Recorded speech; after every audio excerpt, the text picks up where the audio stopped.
Hello friends, कैसे हो आप सभी। उम्मीद करता हूं बहुत शानदार होंगे। तो चलिए, क्वेश्चन भी शानदार हैं आज आपके लिए जो आए हैं। ठीक है, 2 क्वेश्चन हैं।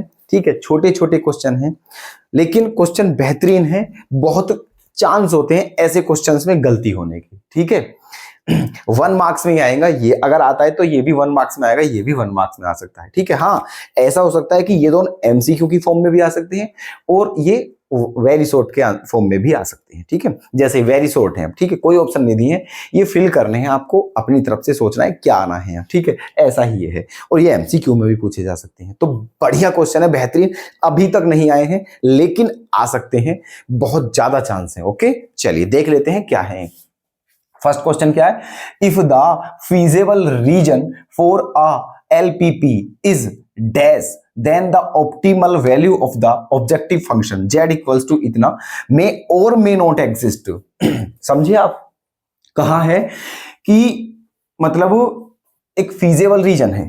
ठीक है, कोई एलपीपी है, लीनियर प्रोग्रामिंग प्रोग्राम, उसका जो फीजेबल रीजन है, ठीक है, वो है ना, feasible region. If the feasible region for LPP is इतना, मतलब फीजेबल रीजन क्या होना चाहिए जिससे कि, ठीक है, ऑप्टिमल वैल्यू ऑब्जेक्टिव फंक्शन इतने की एग्जिस्ट हो भी सकती है और नहीं भी, ऐसा कह रहा है। ठीक है, कि फीजेबल रीजन कैसा होना चाहिए एक एलपीपी का, ताकि ऑप्टिमल वैल्यू हम आप सब कुछ बता चुके हैं आपको। ठीक है, तो इसकी मैक्सिमम वैल्यू हो भी सकती है और नहीं भी हो सकती है। ठीक है, मैक्सिमम या मिनिमम वैल्यू जो होती है उन्हें आप ऑप्टिमल वैल्यूज कहते हैं। ठीक है, तो ऐसा कह रहा है। तो देखो, ध्यान रखना दोस्तों, कभी भी अगर कोई फीजेबल रीजन, आपका मैंने क्या बताया था आपको, फीजेबल रीजन के 2 टाइप्स होते हैं, बाउंडेड और अनबाउंडेड। ठीक है, अगर आपका फीजेबल रीजन अनबाउंडेड है, तो उसकी ऑप्टिमल वैल्यू जो है, ऑप्टिमल वैल्यू ऑब्जेक्टिव फंक्शन की, ठीक है,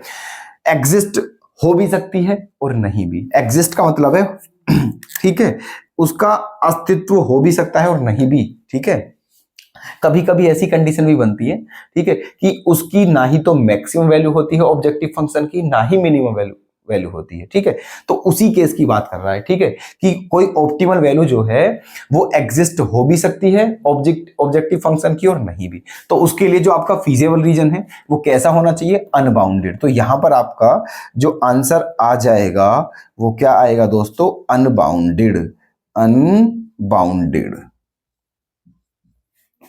अनबाउंडेड आएगा।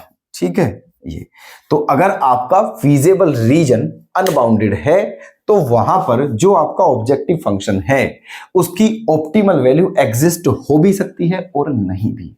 ठीक है, और बाउंडेड अनबाउंडेड रीजन क्या होता है ये हम आपको बता चुके हैं। अगर अभी के कोई आज इसी क्लास को देख रहा हो तो प्लीज वो इस चैप्टर की फर्स्ट क्लास पे पहुंच जाए, जहां हमने इसको एक्सप्लेन किया था। वहां सब कुछ मिल जाएगा आपको। अनबाउंडेड रीजन क्या है, बाउंडेड रीजन क्या है, फीजेबल रीजन क्या होता है, ऑप्टिमल वैल्यू किसे बोलते हैं, ऑब्जेक्टिव फंक्शन क्या होता है, सब कुछ मिल जाएगा। ठीक है, तो ये क्लियर है क्वेश्चन, कोई दिक्कत, 1 मार्क्स आपके पक्के हैं। नेक्स्ट क्वेश्चन आ जाइए। ये क्या है, the value of objective function is maximum under linear constraints at dash of feasible region. ये कहा है इसमें कि जो आपका ऑब्जेक्टिव फंक्शन है उसकी मैक्सिमम वैल्यू जो है, ठीक है, मैक्सिमम वैल्यू लीनियर कॉन्स्टेंट्स, ठीक है, लीनियर कॉन्स्टेंट जो है आपके, है ना, किस पर, है ना, लीनियर कॉन्स्टेंट के किस पॉइंट पर या कहां पर जो फीजेबल रीजन है उसकी ऑब्जेक्टिव फंक्शन जो है उसकी वैल्यू क्या हो सकती है, मैक्सिमम हो सकती है। ठीक है, उसकी वैल्यू मैक्सिमम होती है।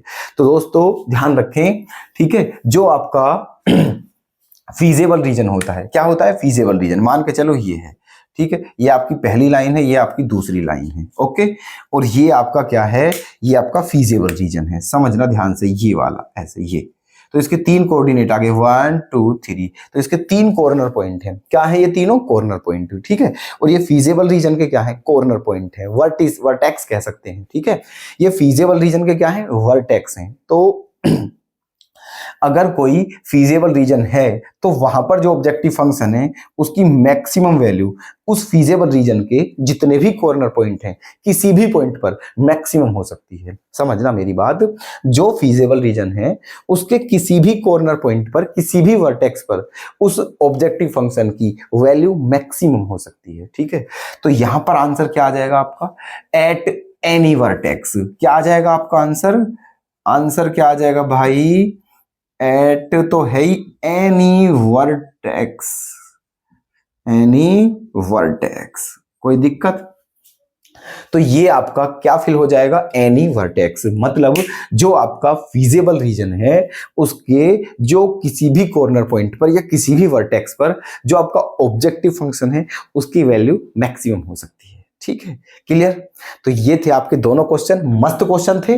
ठीक है, दोनों 1-1 मार्क्स के थे। उम्मीद करता हूं आपने इन क्वेश्चन को बिल्कुल अच्छे से समझा है। ठीक है, इन्हें बिल्कुल ध्यान से देखकर जाएं।